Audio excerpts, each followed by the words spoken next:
رات کا وقت تھا۔ ایک غریب ماں چراغ کی روشنی میں اپنے بچوں کے لیے روٹی پکا رہی تھی۔ اس کی آنکھوں میں تھکن تھی لیکن دل میں شکر تھا۔ اے اللہ، میرے بچوں کو کبھی کسی کے آگے ہاتھ پھیلانے والا نہ بنانا۔ ایک چھوٹا بچہ جو اپنی ماں سے بہت محبت کرتا ہے، اس کی آنکھوں میں بہت خواب تھے۔ بولا، ماں، میں بڑا ہو کر آپ کو ایک دن سونے کا گھر دوں گا۔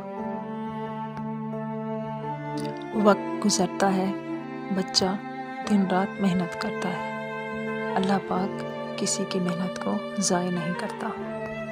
سالوں بعد وہ بچہ بہت کامیاب ہو جاتا ہے۔ جس کے ساتھ ماں کی دعائیں ہوں، اسے دنیا کی کوئی طاقت ہرا نہیں سکتی۔ ماں اللہ کا بہت شکر ادا کرتی ہے۔